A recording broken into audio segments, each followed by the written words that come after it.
Tardes. Buenas tardes. Buenas tardes. Vamos a comenzar. Hoy tenemos un tema esos controversiales. Bueno, ya sé, el de la semana pasada tampoco estuvo más sencillo, ¿no? El problema mundial de las drogas. Creo que también, ¿no? Tiene su nivel ahí de controversia, pero relevante sin duda alguna en el día a día. Bueno, vamos a intentar hacer esto, ¿no? Hablar del desarrollo histórico de por cómo es que surgen los derechos humanos en la agenda de Naciones Unidas. ¿Cuáles son los principales mecanismos tanto en el sistema universal, digamos, que sería el de Naciones Unidas, como en el sistema interamericano, en nuestro espacio regional? Y hacia el final, ¿no? Bueno, al menos me ha funcionado bien, creo que lo he logrado en todas las clases, eh, hacer algunas pinceladas sobre este tema, ¿no? De la política exterior de México y los derechos humanos. Ustedes, de hecho, hicieron una lectura, ¿no? De Alejandro Anaya sobre el tema. Entonces, la idea es que más bien esto se complemente con lo que ya leyeron de Anaya y cómo, ¿no? Digo, a mí me parece sorprendente cómo a pesar de que en el sexenio del presidente Peña Nieto, un récord, digamos, difícil de derechos humanos al interior, pero aún así hay un cierto liderazgo en la agenda internacional. Curioso, pero pasó, ¿no? Eso hay que decir. Bueno, vamos a comentar con el desarrollo histórico. A ver, estamos empezando en 1948. Podríamos regresar casi a la época de los romanos, no casi, hasta la época de los romanos, para poder decir que los derechos humanos tienen inspiración, no como los derechos humanos, pero sí como esta, esta legislación que aplicaban los romanos a todos aquellos que no eran ciudadanos romanos. O sea, los romanos cuando se dieron cuenta que estaban metidos en el mundo, ¿no? Y que convivían con pueblos que no eran solo ciudadanos romanos. Había una serie de intercambios y cosas que hacían con ellos, pero ¿cómo se regulaban esas, no? Pues no les correspondían, digamos, ¿no? Las características del ciudadano romano, pero ¿qué se hace con ellos? Bueno, esta misma discusión que después llevará al antecedente del derecho internacional, que es el derecho de gentes, también sirve para explicar el origen de los derechos humanos, porque son todas estas normas que le aplican a los individuos, sean o no sean parte de un Estado. Esto es una de las grandes características de los derechos humanos, ¿no? Su contenido que va más allá del Estado. El Estado no define los derechos humanos, están definidos por la propia persona. O sea, cada persona es su propia definición. No, eso no. Cada persona por sí misma hace valer sus derechos humanos. Eso. Bueno, sin embargo, vamos a empezar en 48, en especial por una cosa, ¿no? Si se acuerdan, leímos la Carta de Naciones Unidas y en la Carta no habla de derechos humanos como tal, habla de derechos fundamentales. A ver, ya hay una toma de posición ahí porque durante la Segunda Guerra Mundial, ¿no? Las terribles atrocidades que pasaron en los campos de concentración los judíos, pero no solo los judíos, ¿no? Comunistas, gitanos, homosexuales, cualquier otra minoría que acabaron ahí, ¿no? Pues se vieron limitados, es decir, lo menos, ¿no? Justo por eso,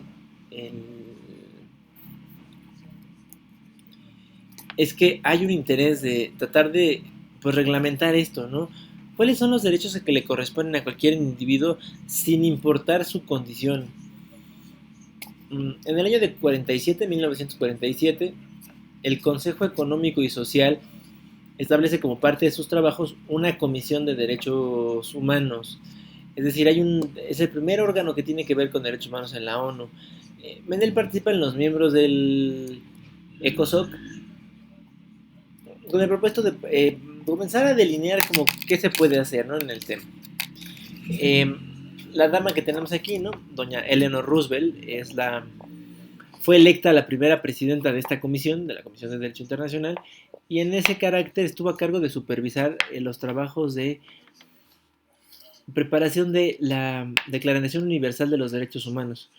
No es que se le deba a ella directamente, que ella le haya escrito como tal, pero sí ella estuvo coordinando a un grupo de expertos que presentó la propuesta y que luego los estados adoptaron. Bueno, se votaron y adoptaron. De hecho, se adoptó sin votación. Eh, la declaración se adopta en el año de 1948, el año siguiente.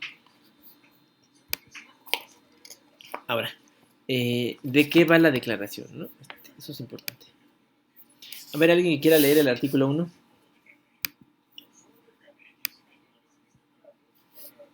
Todos los seres humanos nacen libres e iguales en dignidad y derechos, y dotados como están de razón y conciencia, deben comportarse fraternalmente los unos con los otros. Artículo 1. Gracias, Marco Antonio. A ver, de acuerdo con esta redacción, ¿los derechos humanos necesitan del Estado para realizarse o pueden realizarse solo con el hecho de que haya personas?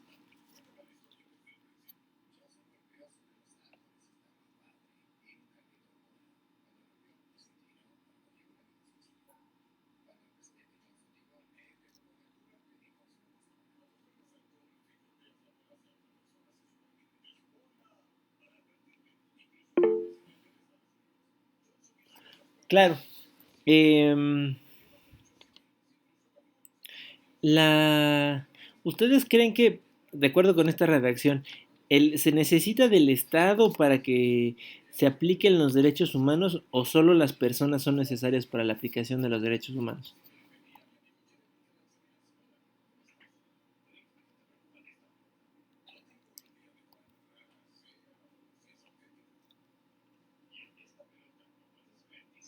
Yo creo que se necesitan de ambos, ya que sin el Estado, no, más bien, sin personas no hay Estado y viceversa, ya que el Estado es una delimitación la cual está regida por normas y se abarca todo esto. Sí, digamos que, o sea, hasta ahí esa sería la visión más clásica, ¿no? Los derechos humanos como una rama del derecho más, ¿no? Como el derecho agrario o el derecho constitucional. Es la expresión del Estado ejerciendo alguna de sus facultades. A ver, es importante porque, mira, pensemos, por eso les decía yo el ejemplo extremo, ¿no? Que son los campos de concentración. ¿Qué fue lo que se hizo? Bueno, hasta entonces, ¿no? Hay una noción de lo que nos decía Diego. Eh, el Estado es en realidad el que otorga derechos, ¿no? Porque, claro, se entiende que lo hace en su facultad, ¿no? De representante de las personas, o sea, no lo hace arbitrariamente, ¿no? Como representante de las personas. Y regímenes como el régimen nazi eh, justificaban las atrocidades, ¿no? Las atrocidades, diciendo, bueno, que pues, ¿no? Había un respaldo popular a las decisiones tomadas, ¿no? Ahora, ¿cuál es el riesgo? Que cuando se piensan a los derechos humanos como son derechos que me otorga el Estado, entonces, ¿no? Tanto como el Estado puede otorgártelos, tanto como el Estado puede quitártelos. Eh, ¿Y eso creen que sea así? ¿Que los derechos humanos de verdad dependan de que el Estado me los reconozca o no?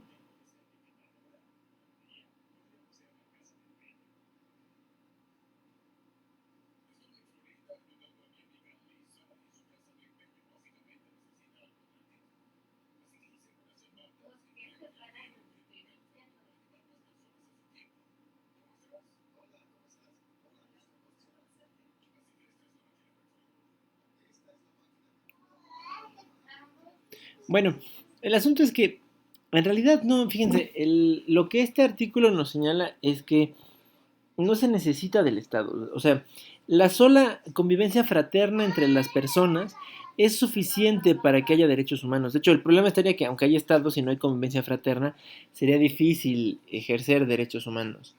Ahí es donde está la diferencia, ¿no? Y esto resulta fundamental para el resto de los derechos. A ver, artículo 2, ¿quién lo lee?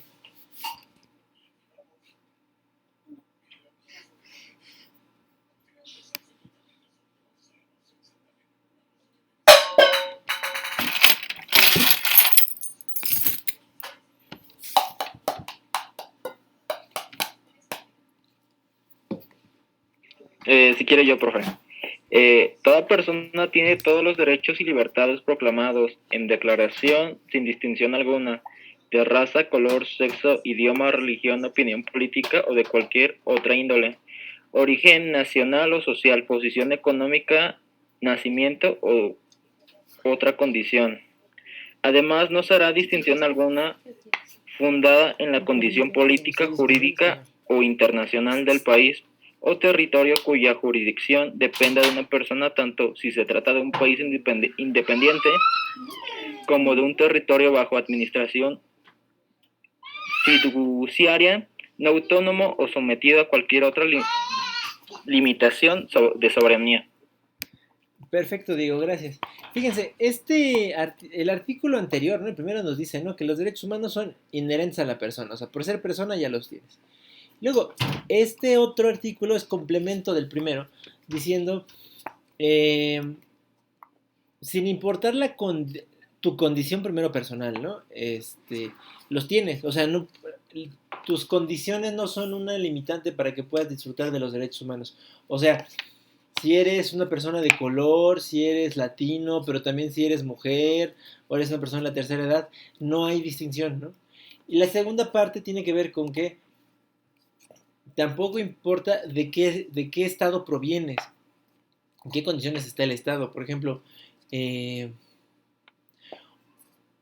una persona que vive en un país, por ejemplo, con condiciones de pobreza, ¿tiene menos derechos humanos que alguien que no vive en esas condiciones?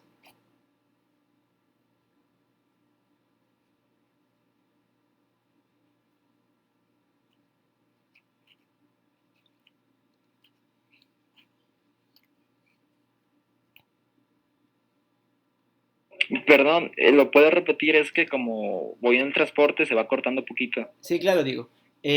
¿Ustedes creen que una persona que vive en un estado con condiciones importantes de pobreza tiene menos derechos humanos que alguien que no vive en esas condiciones?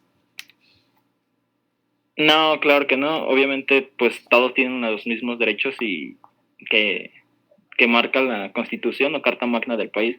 Claro, pero incluso, Diego, lo importante de la declaración es que esto está por encima de las constituciones.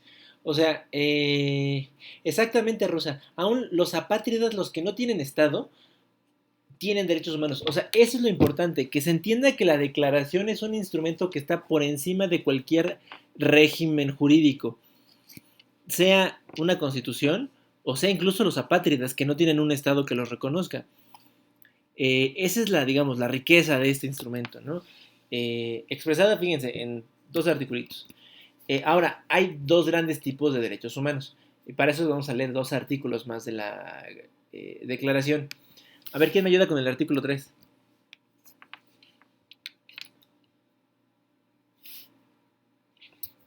Todo individuo tiene derecho a la vida, a la libertad y a la seguridad de su persona. Artículo 3. Muchas gracias, Marco Antonio. Fíjense, este artículo abre la puerta para hablar de los derechos civiles y políticos.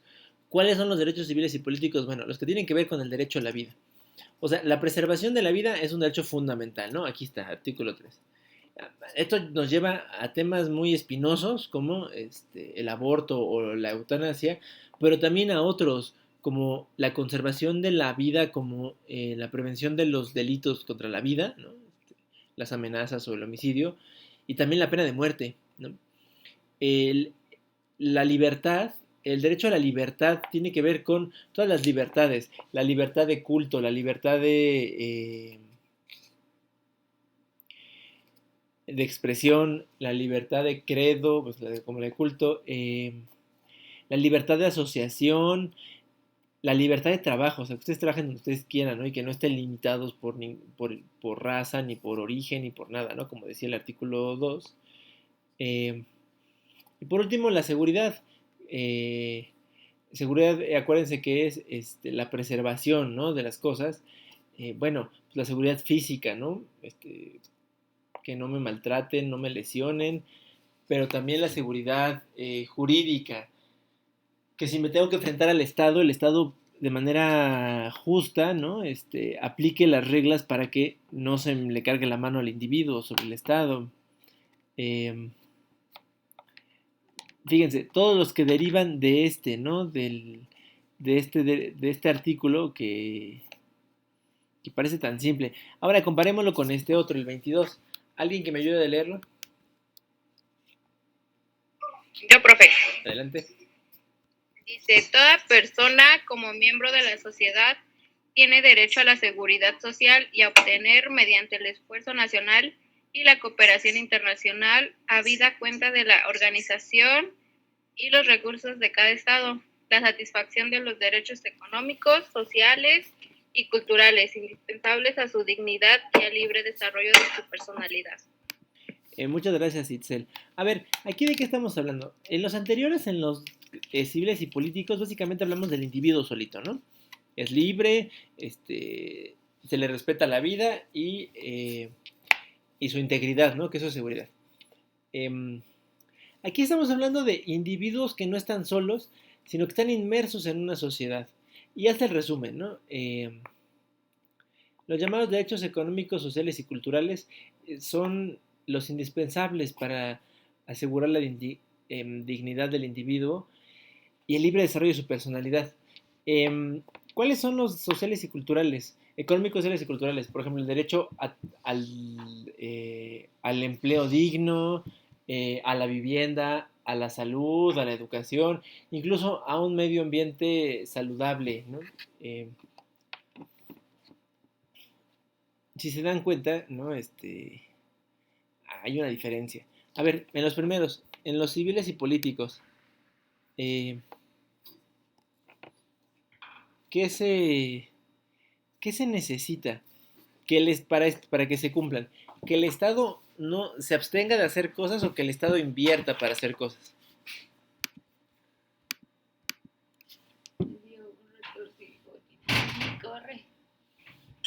Sería que el Estado invirtiera para hacer más cosas, ¿no? Para los civiles y políticos, o sea, por ejemplo, para disfrutar de la libertad de expresión, ¿necesitas que el Estado le invierta o que solo el Estado no se meta contigo?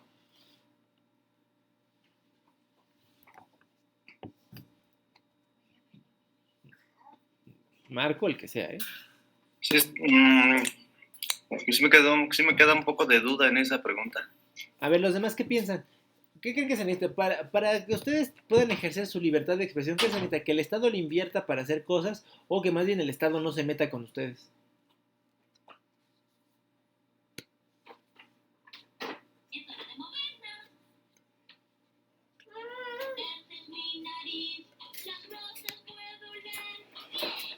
Pues como lo dice el artículo, ¿no?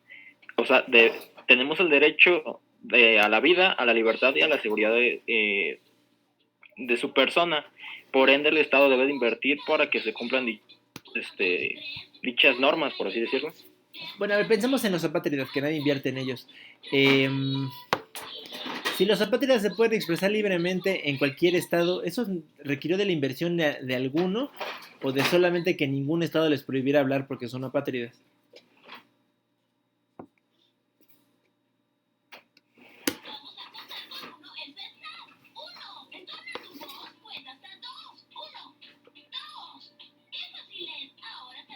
Es que también me quedan dudas porque yo sé que una apátrida no tiene, o sea, el Estado no puede aplicar su legislación sobre ellos, pero no sabré contestar sobre eso. Está como errado. A ver, lo que no, más bien, lo que no es que el Estado no pueda, a ver, claro que, pues, por supuesto, pues, si, como, por ejemplo, si cometen un delito no quiere decir que ya se salvaron porque son apátridas, ¿no? Se juzga como cualquiera. No, fíjense, en los sociales, los civiles y políticos son esos donde se necesita que el Estado no intervenga. O sea, porque ¿cómo me aseguro de que yo soy libre de decir lo que se me dé mi regalada gana? Pues que no haya censura.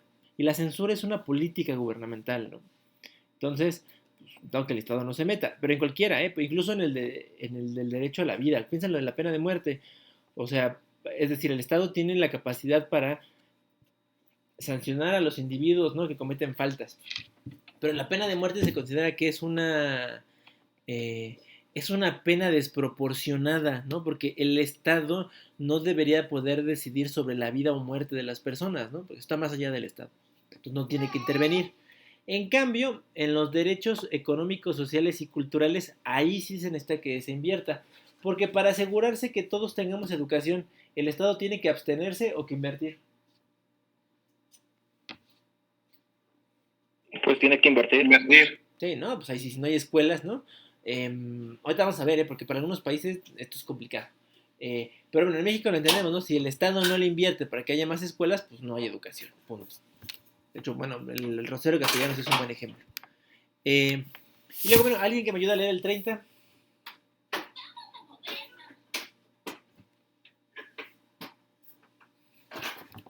Sí que yo, profesor. Adelante, por favor. Bueno, artículo 30. Nada de esta declaración podrá interpretarse en el sentido de que confiere derecho alguno al Estado, a un grupo o a una persona para emprender y desarrollar actividades o realizar actos tendientes a la supresión de cualquiera de los derechos y libertades proclamados en esta declaración. Muchas gracias, Suemi. Fíjense, aquí hay una cosa que está interesante porque la declaración misma dice que el contenido de la declaración no se puede utilizar después para limitarle derechos a los demás. O sea, haya un nivel como de límite, ¿no? Entre lo que se, o sea, todo lo que se permite pero que no se puede utilizar para prohibir. Eso, digamos, en el derecho interno, ¿no? Por ejemplo, en el caso de México tenemos la Constitución, nuestro capítulo sobre derechos humanos, sí establece un límite. En el artículo 29 se establece que en caso de alteración grave del orden público, el Estado puede decidir suspender, ¿no?, la aplicación de derechos humanos. Eso es muy fuerte. Porque imagínense, ¿no? ¿Quién define qué es una alteración grave del orden público? Es como si, ¿no?, dijeran, bueno, a ver, no sé, en Jalisco, ahora que las cosas están tan violentas, ¿no?, el gobierno federal dijera, ay, aquí se alteró gravemente el orden público, entonces puedo suspender los derechos humanos porque pues hay una alteración grave del orden público, ¿no? Claro, se justifica diciendo, ¿no? Porque entonces, si lo suspendo, puedo ejercer mis funciones de seguridad, ¿no? Y darle derecho a la seguridad a todos los individuos. Pero entonces estamos usando uno para restringir todos los demás. Eso es justo lo que la declaración nos pide que no hagamos, ¿no? O al menos el contenido no de ella. Bueno, la declaración es el punto de partida para la creación de dos tratados. La declaración no es vinculante, es una resolución de la Asamblea General de Naciones Unidas, pero no estás obligado a cumplirla, ¿no? Es una enunciación de principios, dicen algunos juristas. Para que esto pasara, digamos, al siguiente nivel y fuera obligatorio, en 1966, bueno, en la década de los 60 se negoció un tratado y en el 66 se aprueba, ¿no? Bueno, era un tratado de origen y luego se partió en dos. Primero, el Pacto Internacional de los Derechos Civiles y Políticos y luego el Pacto Internacional de los Derechos Económicos, Sociales y Culturales.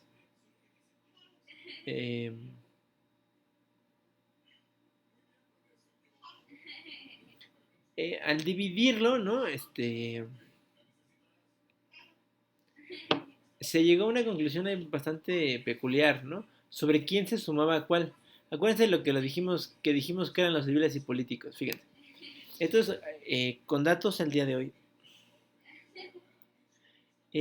Hoy en día, bueno, los que están en naranja son países que nunca se acercaron a firmar el tratado original, y los que están en azul clarito son países que firmaron, pero que no lo ratificaron, o sea, no pasó por su procedimiento interno para aprobarlo. ¿Alguien le sorprende que China o Arabia Saudita no hayan querido entrarle a la Declaración Universal?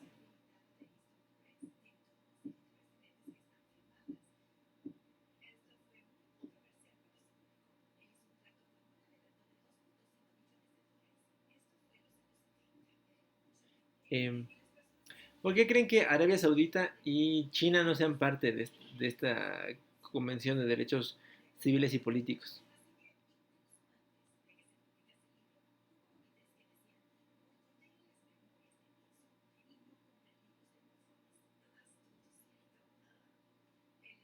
porque en ciertos casos tienen, ¿cómo se podría decir?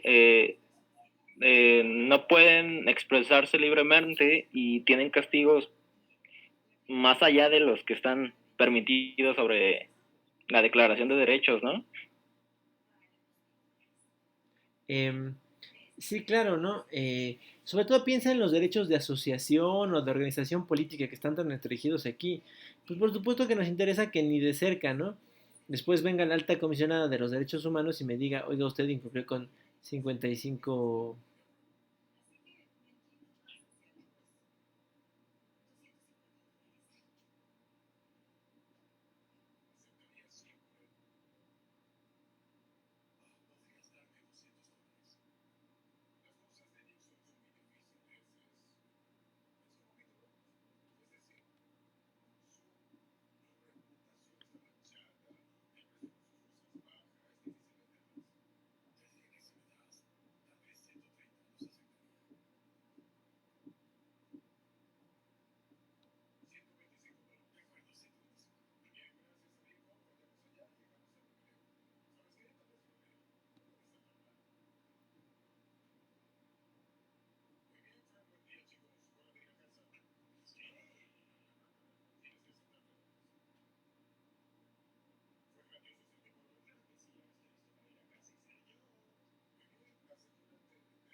Em, bueno, sin embargo, con respecto a los derechos económicos, sociales y culturales, aquí hay una diferencia. A ver, aquí qué gran país no forma parte de este pacto de derechos económicos, sociales y culturales.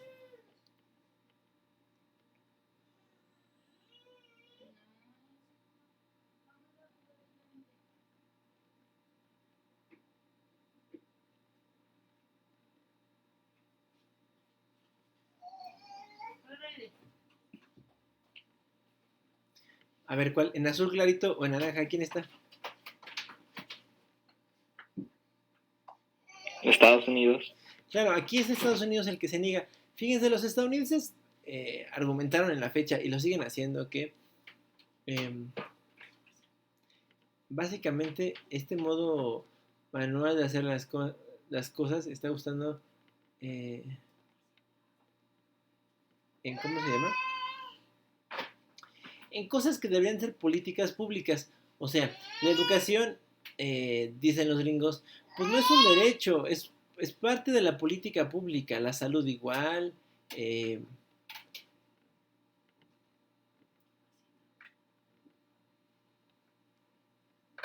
y entonces, pues no vale la pena invertir en esto, ¿no? Cuando ya tienes bien cerrado el tema de la... em, ¿cómo se llama? De la educación. Em, de hecho, los estadounidenses decían que reconocer estos era como reconocer o establecer un régimen comunista, ¿no? Decían, estas son las políticas de la Unión Soviética, ¿no? Y no me tocan a mí. Y bien, ya pasó la Guerra Fría, de todos modos, Estados Unidos sigue sin ratificar el Pacto de Derechos Económicos, Sociales y Culturales. Después de las convenciones, digamos, durante la Guerra Fría se negoció un par de convenciones más que ahorita vamos a revisar. Y no es sino hasta el final de la Guerra Fría que se trata de rearmar una nueva agenda de derechos humanos que sin que estuviera, digamos, limitada por las diferencias entre el este y el oeste, ¿no? Entre Estados Unidos y la Unión Soviética. En ese sentido, en el año 93 se celebra en Viena, en Austria, la primera Conferencia Mundial de los Derechos Humanos. Una conferencia dedicada, ¿no?, al intercambio de buenas prácticas entre los participantes y sobre todo pues a la revisión de los compromisos que había hasta ese momento en la materia.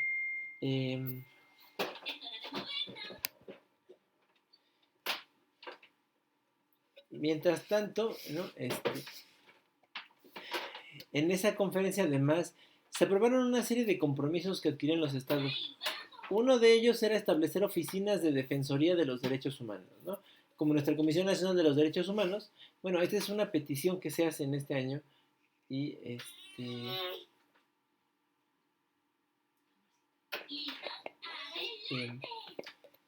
fíjense, el resultado de ello es que nosotros, en México, en el año de 1993, ¿no?, después de la conferencia, se nombra al primer titular de la Comisión Nacional de los Derechos Humanos, ¿no? Aquí hay un impacto directo de la política exterior, o al menos de la actividad internacional, con la política interna nacional.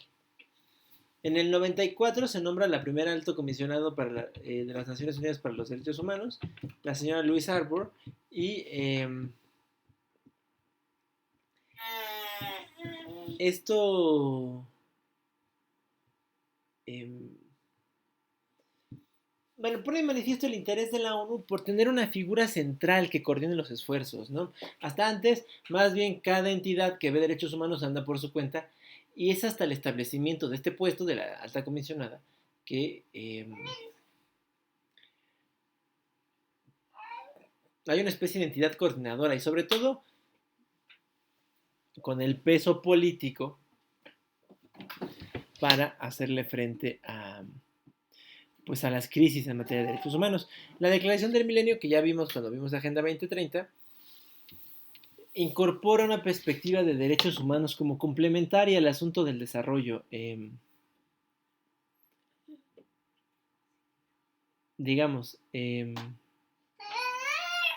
Esta perspectiva de unificación del derecho, no de unificación, a menos de colaboración entre la agenda de derechos humanos y desarrollo, se entiende muy bien en el contexto de la Agenda 2030, ¿no?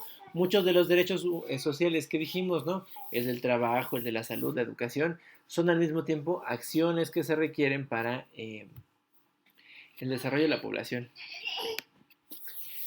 Igualmente, hubo el intento por reformar la Carta de la ONU y crear un órgano principal nuevo, ¿no? Sustituir al Consejo de Administración Fiduciaria y convertirlo en lo que hoy es el Consejo de Derechos Humanos. La conversión no se hizo porque los 5 miembros permanentes de Naciones Unidas decidieron posponer la discusión del tema. Había muchos ánimos caldeados por el interés de Alemania y Japón de sumarse como miembros permanentes del Consejo de Seguridad, pero bueno, pues los 5 permanentes vetaron esto y cualquier intento de reformar la carta. Lo que sí pasó es que se creó el Consejo, ¿no?, negociaciones que encabezó que es el embajador mexicano Luis Alfonso de Alba, y se estableció, digamos, este mecanismo, ¿no?, cuyo primer presidente justamente fue el embajador de Alba. Después, en 2008, se programan los primeros exámenes periódicos universales.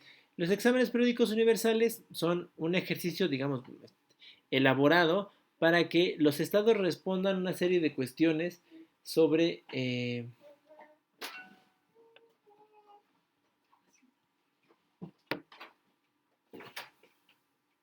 la aplicación de los tratados internacionales en materia de derechos humanos.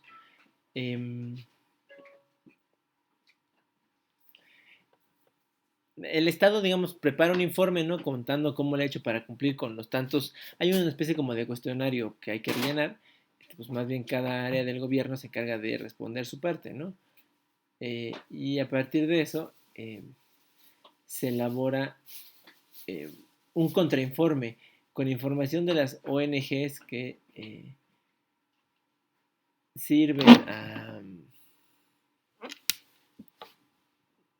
en el interior de los países, ¿no? Claro, la idea del contrainforme es que se puede tener información lo más verídica posible, ¿no? Que coincida en uno y otro caso. La información que se presenta. Cuando hay retos, lo que normalmente es que después de contestar los cuestionarios, hay una sesión como de preguntas y respuestas y luego se puedan emitir recomendaciones de qué se puede hacer para mejorar. Vamos a ver los mecanismos. En el Universal tenemos digamos, 3 bloques, ¿no? Primero el Consejo como tal, ¿no? El Consejo de Derechos Humanos, que ya dijimos un poco qué hace, ¿no? Revisa las situaciones de país, así como la situación general de los derechos humanos, ¿no? Vota para tomar decisiones. Aquí una fotografía de justo una sesión del Consejo de Derechos Humanos.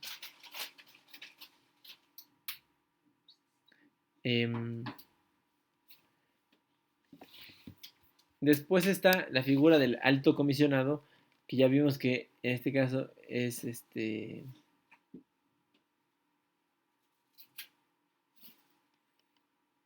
la importancia del alto comisionado, o la alta comisionada ahora, ¿no? La señora Bachelet, es que le puede dar un nivel político diferente, ¿no? No es lo mismo que vaya un funcionario pequeño de cualquier país a que lo que obtenga sea una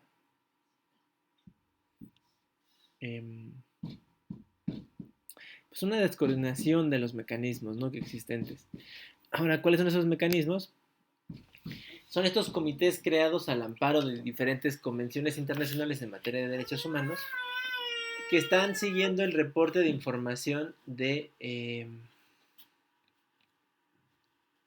que presentan los estados, ¿no? Estos son especializados, ¿no? Porque hay uno específico contra la discriminación racial, los derechos económicos, sociales y culturales, los civiles y políticos, la discriminación contra la mujer, la tortura, los derechos del niño, entre otros.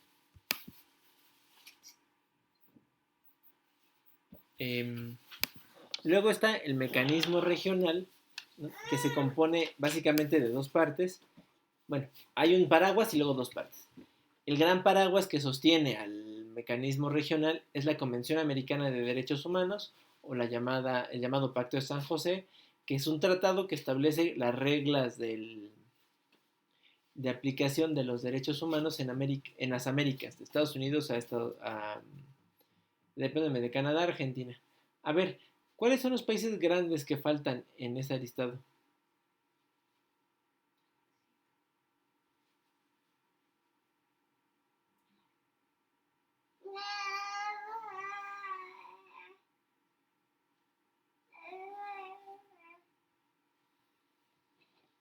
¿Quién creen que falte de América?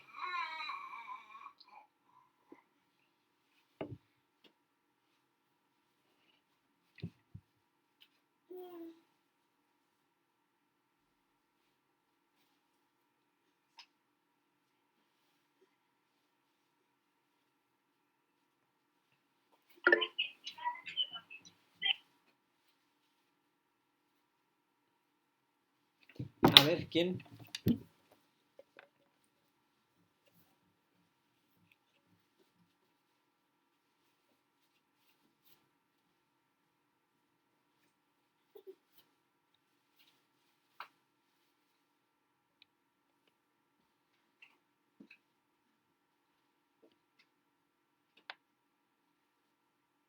¿Podría ser Cuba?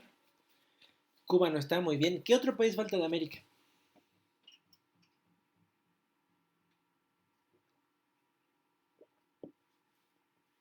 Belice. Belice, muy bien. ¿Qué otro?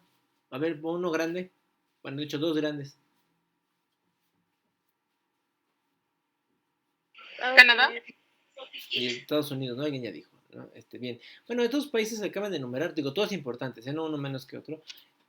Decidieron no unirse a la Convención Americana porque, pues, básicamente, si eres miembro de la Convención, tus nacionales te pueden acusar ante la Comisión Interamericana de los Derechos Humanos y te pueden llevar a juicio. Y digamos que no son los países más amables para que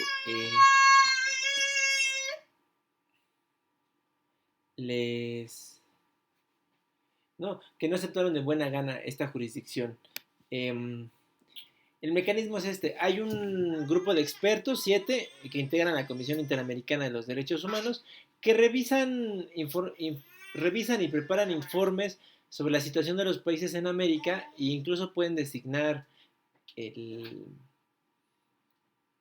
a relatores, que los relatores son como informantes que van a los países a ver las situaciones en tiempo real y regresan, ¿no?, a presentar lo que encontraron y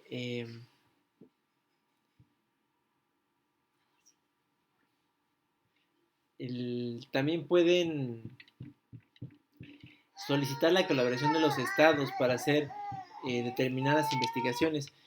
Si los miembros de la Comisión Interamericana deciden que un asunto vale la pena enviárselo a la Corte, se lo envían con el propósito de que la Corte resuelva, como cualquier corte en el mundo, ¿no?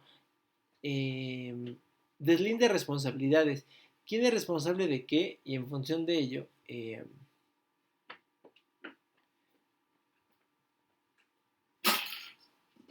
puedan señalarse violaciones y sobre todo hay una lógica detrás de la Corte Interamericana que es la de resarcir el daño, o sea, ponerle freno, pues, ¿no?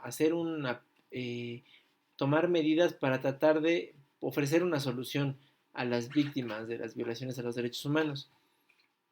El riesgo es que tenemos, fíjense, en amarillo todos los que no son parte del Pacto de San José, y son muchos. Muchos en el sentido, si no se quiere numérico, sí territorial, o sea, si lo piensan, grandes zonas del continente no están cubiertas por el Pacto de San José.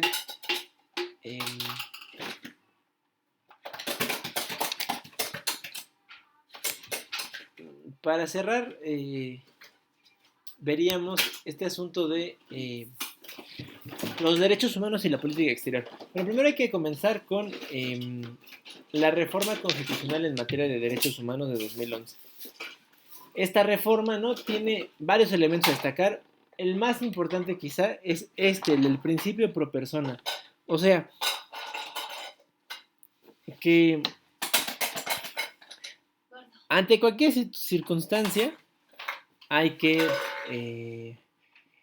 el Estado debe de asegurarse que se aplica el derecho que sea más favorable para el individuo, siempre y nunca para el Estado. Este principio vino a transformar muchas cosas, digamos, en el sistema jurídico mexicano. El otro gran resultado de la reforma constitucional del 97 fue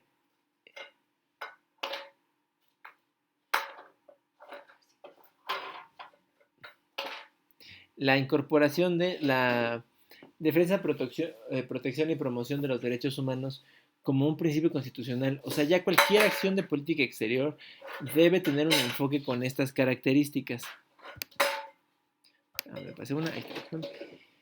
Bueno, esto nos ha convertido, bueno, no la reforma, pero sí todo lo que hemos hecho antes, en un líder indiscutible en las discusiones internacionales sobre derechos humanos.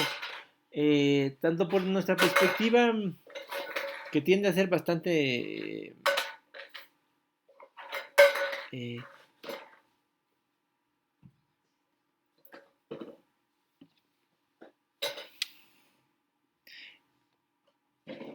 cerca. Hay que decir que es un poco lo que ustedes leyeron en el texto de Anaya. Hay retos, pero aún así hay un liderazgo que se le reconoce a México y se le consulta sobre diversas materias. Y eso pues se ha logrado con la participación continua en los órganos internacionales que tienen que ver con derechos humanos. El sentido de la transversalización de la agenda de derechos humanos tiene que ver con que desde cualquier perspectiva, desde cualquier estrategia de política exterior, tiene que reforzarse la defensa, protección y promoción, ¿no? Bueno, ahora con el asunto este de Gaza, el embajador Juan Ramón de la Fuente, en su declaración al Consejo de Seguridad fue a decir, ¿no? Que la respuesta de México a lo importante es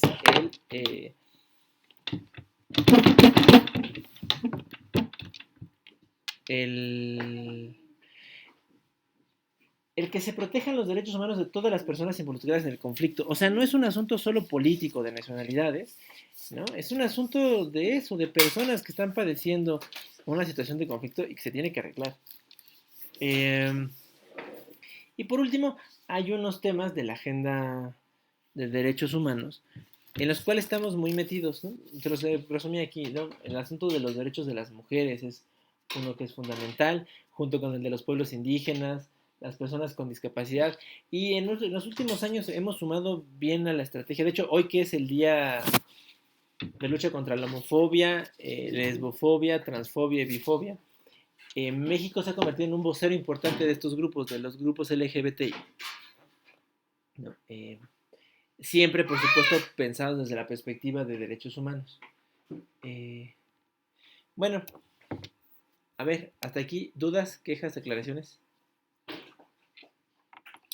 Todo bien, profesor, gracias. No, profesor.